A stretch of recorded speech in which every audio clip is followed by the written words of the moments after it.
Postin e president LDK-ja e humbi shansin që ta ketë, sepse kur i kishte 20 deputet e kishte kështë shans, po tash nuk e ka. Kur i kishte 20 deputet ishte Zonja Osmani president edhe kishte mandat ende, pra nuk diskutoj çështja e presidentit.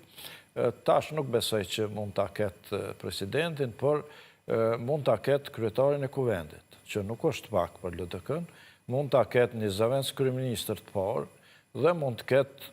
Unë mendoj që janë pak 3 ministri për cilat po flitet, unë mendoj që vetëvendosja do t'ja ofroj LDK-s paku 5 ministri, në mënyrë që të kemi pak një lloj balanci, sepse nuk është e mundur që të themi në thojza LDK-ja të shitet për aq pak për 3 ministri, sepse 3 ministri mund. Por është dhe pozita e zëvendës kryeministrit parë. Po, por nuk... Kryetari i kuvendit, në rast se arreta e marrëveshja e përfolur. Zëvendës kryeministri nuk ka ndonjë rol të rëndësishëm në qeveri.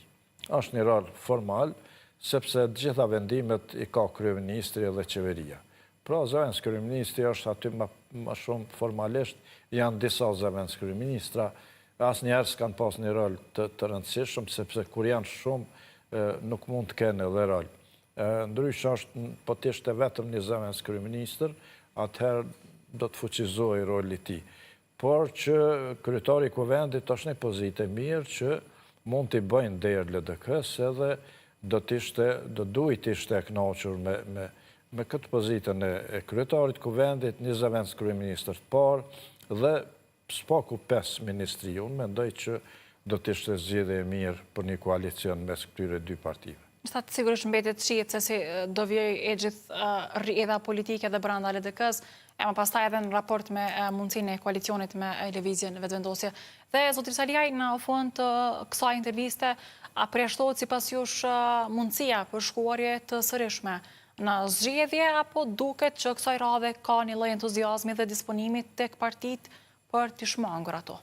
Shikoni, disponimi është vetëm të vetëvendosje dhe të një pjesë e LDK-s. Pra janë tërësitë e LDK-ja dhe unë mendoj që matematikisht do t'jetë vështirë të bëhen zgjidhje, sepse nuk mund t'i bëjnë vetëvendosja me një pjesë LDK-s 80 deputet, dhe unë mendoj që zgjedhjet janë opsioni më i mundshëm përsëri, për fat të keq përsëri, ndoshta edhe përsëri, edhe mas këtyre zgjedhjeve. Pra, nuk po arrin Kosova dal nga kriza institucionale, dhe është një fat i keq. Por a sjellin zgjedhje? Ja, nuk sjellin zgjedhje, për fat keq nuk sjellin zgjedhje, por e komplikojnë situatën, e bëjnë edhe më të keqe.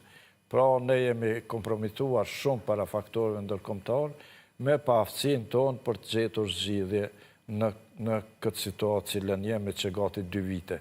Unë mendoj që vetëvendosja do të kthjellet pak, të mendoj më mirë, sepse i ka pasur mundësi të gjejë zgjidhje dhe nuk e ka bërë këtë, duke menduar vazhdimisht që ne jemi të pamposhtur, ne mund të shkojmë sa herë donin zgjedhje, ne do të fitojmë gjithmonë e tjera, por që kjo i rënon të gjithë. Pra, ju prisni reflektim nga lëvizja vetëvendosje, por prisni reflektim edhe nga partitë opozitare? Unë mendoj që do të ketë reflektim... Të jenë më të arsyeshme në kërkesat e tyre, apo jo? Unë mendoj që ky reflektim do duhet kishte qenë edhe më herët te vetëvendosja, sepse ajo ka qenë partia që i ka fituar 51%, edhe ka pasur mundësi të ketë zgjidhje. Pra, me disa kompromiset nganjëherë janë të dhëmshme, nuk janë shumë të lehta, shumë të mira,